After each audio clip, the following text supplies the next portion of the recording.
shadow knows.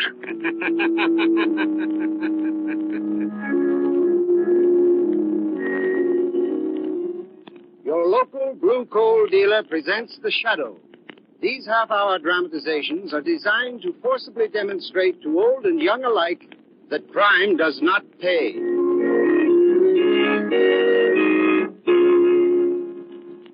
Before The Shadow's adventure begins, here's news that no homeowner can afford to miss. When you order fuel, remember that there's a tremendous difference between various kinds of anthracite. And remember that there's only one trademarked anthracite, blue coal. Blue coal is a superior quality fuel, a guaranteed product of the world's largest hard coal producer. So when you call and ask for blue coal by name, you're assuring yourself of better heat at less cost. Why not order your supply from your nearest blue coal dealer tomorrow?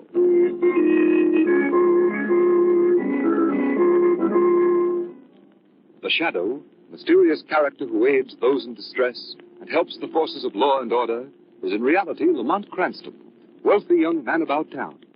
His friend and companion, Margo Lane, is the only person who knows to whom the unseen voice belongs, the only one who knows the true identity of that master of other people's minds, the Shadow. Today's story, Death is Blind. Ladies and gentlemen, just see the free outside. Come on, Lamont. If I have to inspect another blue ribbon pig or prize pumpkin pie, I think I'll faint. Nonsense, Margot. We've hardly seen anything yet. Who'd have thought the dignified Lamont Cranston would go crazy about a county fair? Now, Margot, you don't begrudge me a little relaxation, do you? Relaxation? Isn't it enough you're leaving tonight for a week's hunting trip by yourself? I should think that would be enough relaxation for anybody. Well, maybe you're right at that. Wait a minute. Oh, now, Lamont, that's just a shooting gallery. You've seen shooting galleries before. Come on, Margot. We can just walk by it anyhow. Oh, Lamont, you're incorrigible. All right, I'm with you. Hey, watch him shoot. That guy's a sharpshooter. Hey, did you see that shot? He had his back to the target, and he shot over his shoulder, looked in the mirror. Boy, that's some shooting, huh? What's going on? I can't see over these people. Beginning to get interested, eh, Margot? Come on. Let's try to get closer. Heavens, what a crowd. Squeeze in here now. Yeah, that's right. Now, can you see? Yes, perfectly. Good. It must be the boy standing by the counter there who's been doing this miraculous shooting. Look, he's going to shoot again.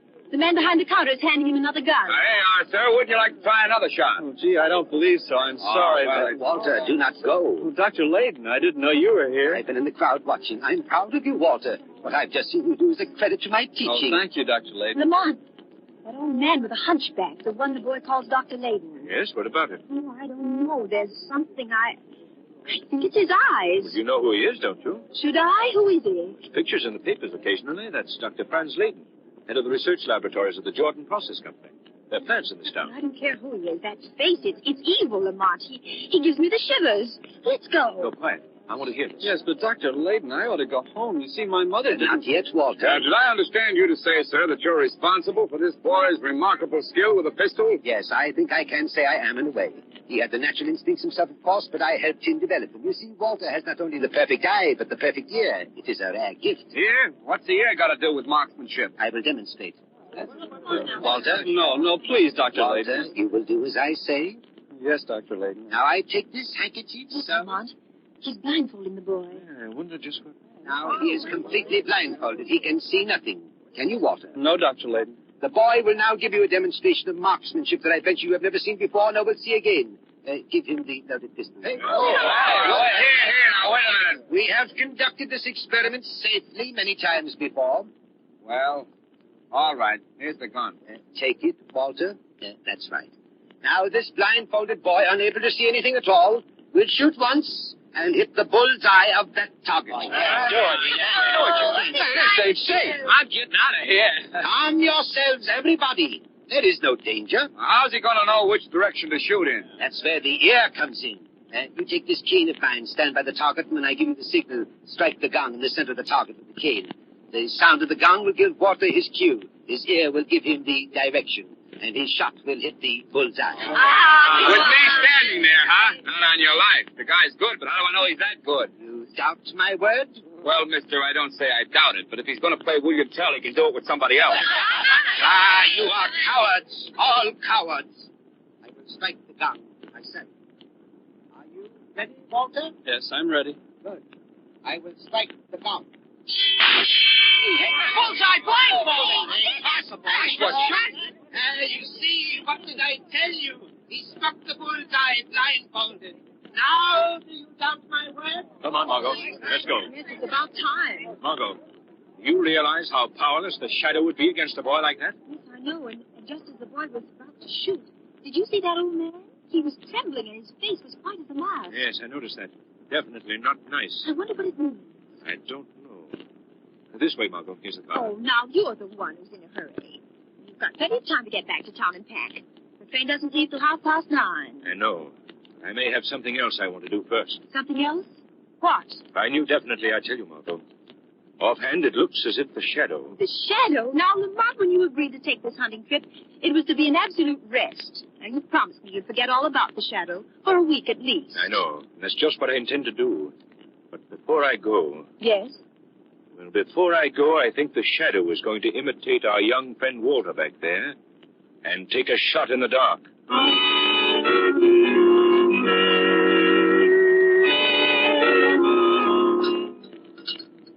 Oh, Dr. Layton. Hey? I just wanted to ask whether you need me here in the laboratory anymore tonight. Walter, don't you know enough not to talk to me when I'm engaged in an experiment? I'm sorry, sir. I just thought that... Don't pay any attention to me, my boy. When I'm absorbed in my work, I'm afraid I may be a little irritable. Well, I do my best, sir. Yes, I know, my boy. You are a great help to me, Walter. I picked you especially from over 1,000 applicants to train in research work. I'm sorry, sir, if I interrupted your experiment. That's all right, my boy. The experiment is worthless anyhow. You run along home and don't think too harshly of me for my little outbreaks. Oh, I won't, sir. You know I won't. You've been wonderful to me, giving me this opportunity to study under your direction. Gee, I only hope that Don't worry, my boy. As I just said, you're invaluable to me. And I think in the future, you're going to be more so. I appreciate that, sir. Oh, good night, Dr. Layton. Good night, my boy. You know I'd do anything in the world for you and Jordan. For me and the Jordan Company. The Jordan Company? Bah!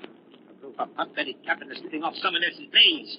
If it hadn't been for me, there would have been no Jordan process. I made the Jordan Company, and they take it away from me because they have money and I have none. They have the fine homes and the expensive cars, while I'm left to rot in this laboratory where nobody ever comes. Nobody even knows I'm here. But soon my revenge will come, and no one will suspect. And what is it? Who laughs? Don't you know me, Dr. Layton? Know you? How should I know you? Who are you? Many people would like to know, Doctor. But for want of a better name, they call me the Shadow. Shadow. What is this childish hocus-pocus? Others have called it childish hocus-pocus in the past, Doctor. They have lived to regret it. Are you trying to threaten me? No, Doctor. Not threaten. Warn is the better word. You're trying to warn me? Warn me against what? I believe you know as well as I do. Oh, you know nothing. You can't. Don't try to bluff me. I don't know what you're talking about. Perhaps not, Doctor. But don't forget, I shall be watching you. Oh, man! I shall be watching you. They're after me. Everybody's after me. They're spying on me. Oh, I must hurry, or it will be too late. Who's there? It's me, Dr. Layton. I was just passing the door on my way out, and I thought I heard you say something. Were you calling me? Oh, yes, Walter. Oh, I'm glad you're still here. I'm afraid you won't be able to go home right away after all. Is there something you want me to do? Yes, there's a particular experiment I want to make. I was going to put it off for a few days, but I think I'd better do it tonight before I forget. Wouldn't you to forget? Would it, Walter? No, sir. That's right. You're a good boy, Walter. A very good boy. Now, let me see. A little of this powder in the retort. Then a pinch of like the Bunsen burner, Walter. Yes, sir. There. We're almost ready. We fill the retort with this liquid.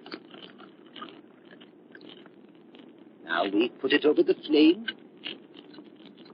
You watch this, Walter. When it boils, let me know. I will prepare the other ingredient. Is there anything else I can do to help, Dr. Layton? No, thank you, my boy. Just watch that liquid. I want to know as soon as it boils. Can't afford to let any of it boil away, you know. Yes, sir. I'm watching. It's boiling now, sir. Good. Now, the success of this experiment depends on you. What do you want me to do? I have here a certain powder. I want you to take this powder, and when I give you the word, drop it into that boiling liquid. Oh, I see, sir. Wait, now that is not all. You drop the powder in. I want you to observe closely what changes occur in the liquid. Well, that doesn't sound very difficult. It is more difficult than you think because if my calculations are correct. Those changes will be very minute, hardly visible to the naked eye. My eyes are bad. That's why I want you to watch. Well, I'll watch very carefully, sir. My eyesight's very good. Almost as good as your hearing, eh? Now, when I give you the word, drop the powder. And don't take your eyes off that liquid. Are you ready? Yes, sir, I'm ready. Go ahead, then. What are you waiting for? My eyes!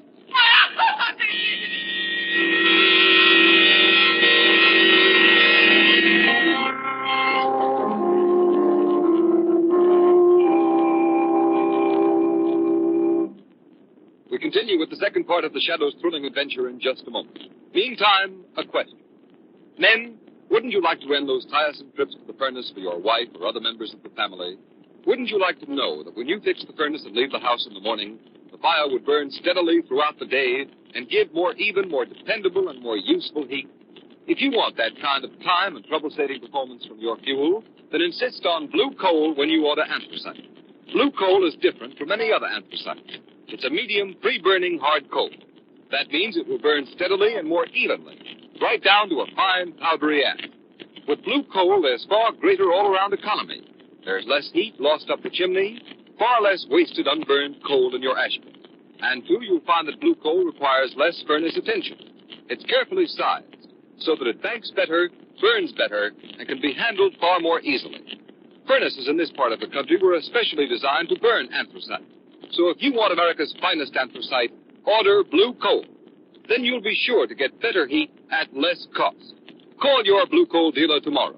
You'll find his name listed in the Where to Buy It section of your classified telephone directory under the words blue coal. Play safe. Don't take chances with ordinary anthracites. Save money with blue coal, the only trademarked anthracite. It's the solid fuel for solid comfort. Order your supply tomorrow.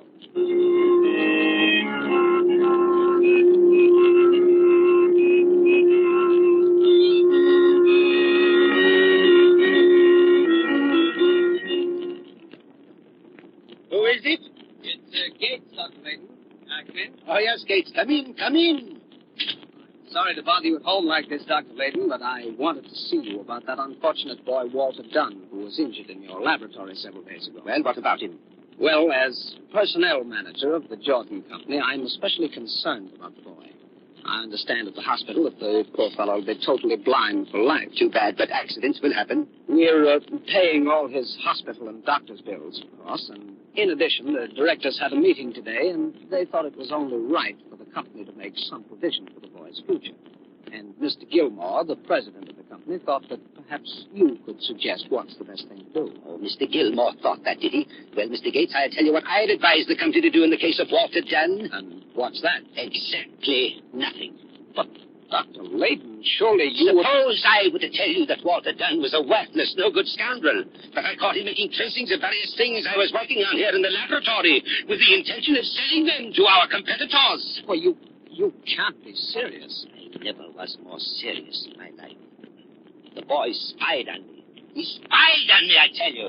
Luckily, I discovered him before he could do any great damage. Well, of course, what you told me alters the situation considerably, Dr. Layton. Yes, I thought it might. Well, I hardly think it will be necessary for the company to take any further responsibility for Walter Dunn. I'm sorry to have to bring this up when the boy is in such trouble. But after all, my first loyalty is to the Jordan Company. Eh, Gates? The officers are such a splendid group of men.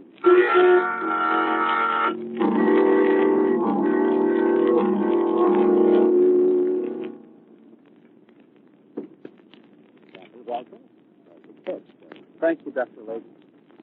Now that you're blind for life, Walter, you must try to readjust yourself. Blind. I'm blind. Yes, and I'm afraid it's going to be very difficult to get along with your mother's support. I know it. Of course, the company should have made some provision for your future. After all, if they hadn't supplied the laboratory with inferior chemicals, that explosion never would have happened. You told me all that before. I'm repeating it so you know that what you're going to do is What I'm going to do is best. exactly. Remember, I went to Mr. Gilmore, the president, and to the directors myself and pleaded with them. But to no avail. They absolutely refused to help you. They refused to help me. I'll show them. I'll show them. Oh, get excited, Walter. Might spoil your aim. Where are they? I'll show them. I wouldn't be surprised if we met Mr. Gilmore coming along here any minute now. He generally walks home from his club this way about this time. And I'll show them. Ah, here comes someone now. Ah, it is Mr. Gilmore, Walter. The man who wouldn't help you. Now, I'll just sit behind the screen. And don't forget to put the gun in his hand. Afterwards. I won't forget. Good. Good. Pardon me. Yes, young man? Could you please tell me the time? I'm blind, you see, and... Why, of course. Hey, aren't you Walter?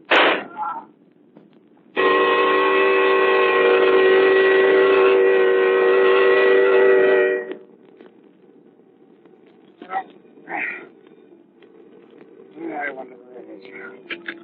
Hello. What's the idea of waking me up at this? What's that? Gilmore's committed suicide. Good Lord. Special directors meeting tonight at the Jordan Company? Yes, I'll get dressed and come right down. Gilmore shot himself. Can't believe it.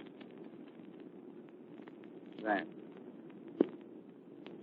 Well, I heard a tap on the window. Imagination, I guess. Oh, Gilmore. Where did I put my shoes? Hold on. Did hear something at the window. Can't see anything, though. Hello? Oh.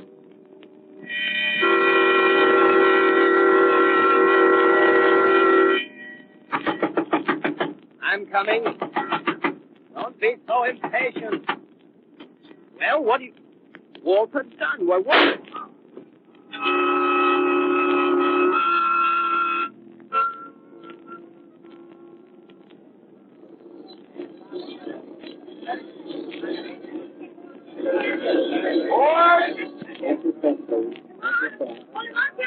Margo! Well, am I glad to see you. Here, Porter, take these. Oh, Yeah. dear, I feel as if you've been away a year instead of just a week. I feel that way myself.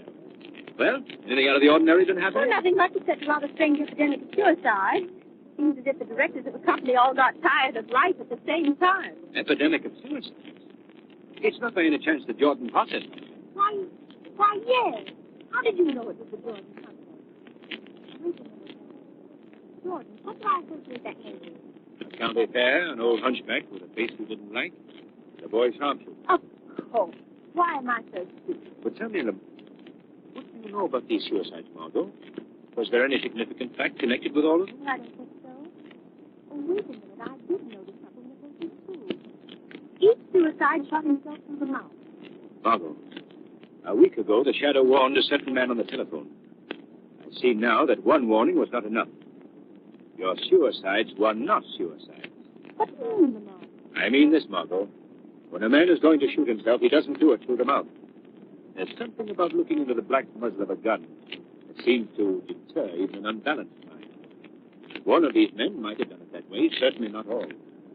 No, Margo, they didn't commit suicide. They were murdered.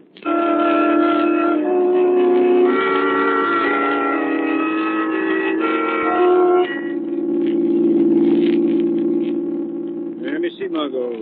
221 Elm Street. This must be the place. Stop the car. That's right, Margo. Yes. You want to come in? Who are you calling on, Lamont? Blind boy. Yes, I'll come in. Right, Margo.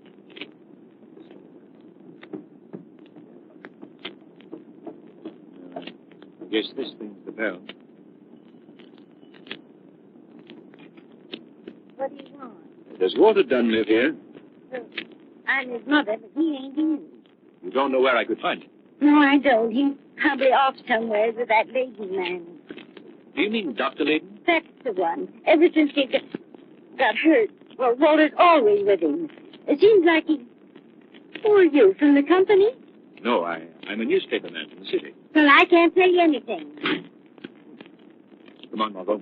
It's all here. Oh, poor thing. She'd been crying. Lamont. Her eyes were all red and swollen. Yes. He's probably suffering as much as Walter. Margo, do you remember that afternoon at the fair, what you said about Dr. Layton? I said he had an evil face. Lots of people have evil faces. I mean, some awfully nice people sometimes. Dr. Layton is not a nice person, Margo. I knew that when I first saw him. He has the face of a man suffering from an inner torture. A torture so all-consuming that when he's not on guard, it shows through his eyes. Torture and hate. Lamont, you mean you think that Walter Dunn is under the influence of Dr. Layton? Oh, that's fantastic. You've no evidence. Haven't I? Don't forget, Margo, these murdered men were all shot in the mouth. Well? If you were blind and had to rely on sound to guide you to the target, and a man spoke to you, you would shoot him in the mouth. What are you going to do? I'm going to pay a little call on the eminent Dr. Layton as the shadow. Lamont, you can't call on Dr. Layton. If Walter is with him, your invisibility won't help you. Or the minute you speak, Walter can kill you as he's killed the others. I fully realize that possibility, Margo. The shadow must take that chance.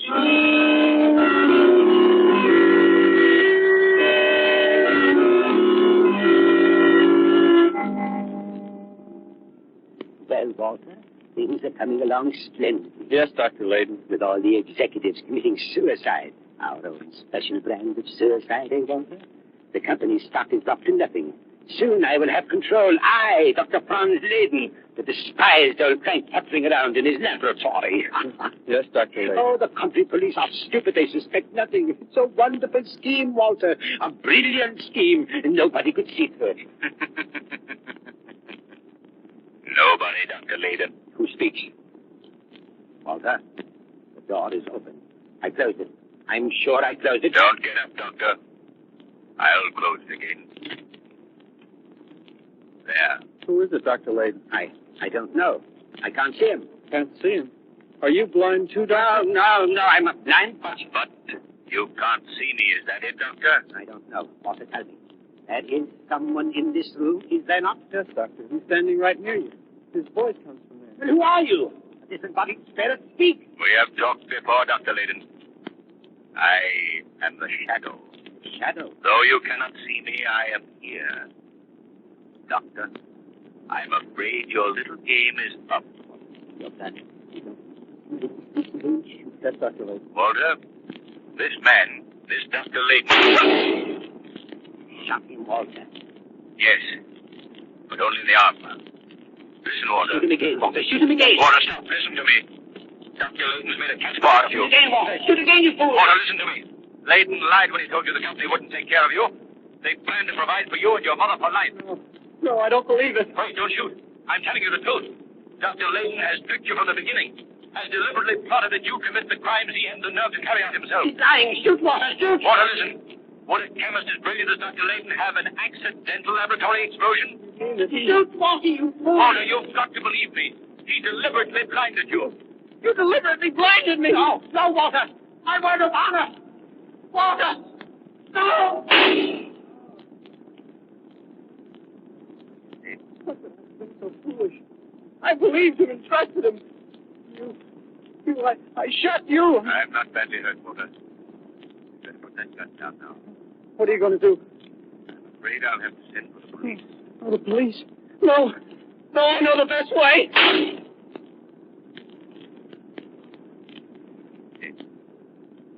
Justice is the triumphant again.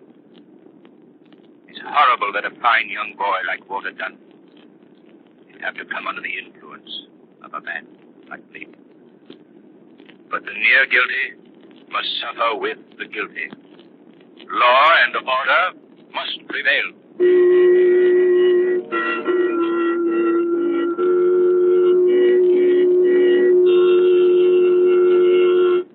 In just a moment, you will hear a preview of next week's exciting shadow adventure.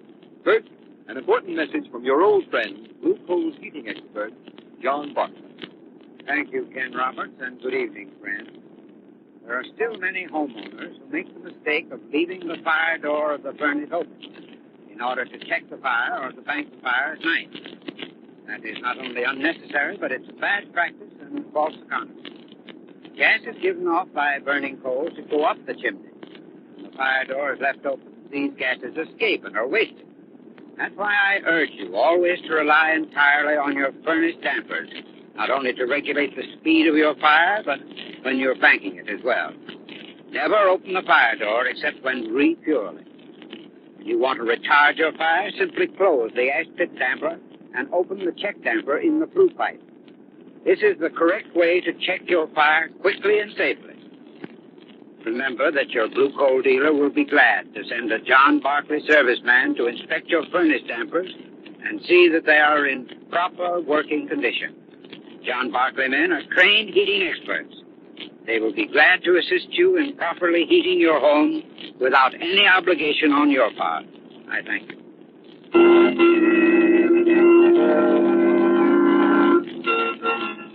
Next week's Shadow Story is one of the most unusual Blue Coal has ever presented. We now give you a scene from this startling dramatization.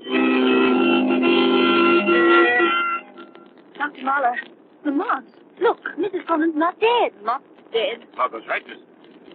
She's not dead. Listen to her. Look at her. She... Her skin was yellow, and now look. The color's coming back into it. Her eyes, they're opening. She seems to be growing younger. Younger. Dr. Mahler, I feel better. Dr. Mahler. Dr. Mahler. Dr. Mahler, look at her. She's sitting up in bed. She's alive, healthy. Lamont, it is a miracle. Dr. Mahler, I'm famous as I am. I'm younger. Look at my arms. They're warm and alive.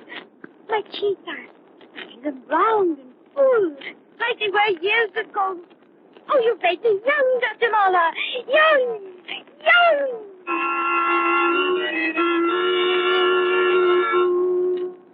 What is the secret of its amazing rejuvenation?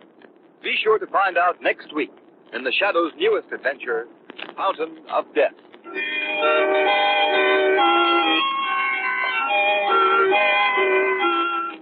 Today's program has been a dramatized version of one of the many copyrighted stories which appear in the Shadow magazine, now on sale at your local newsstand. All the characters and all the places named are fictitious. Any similarity to persons living or dead is purely coincidental.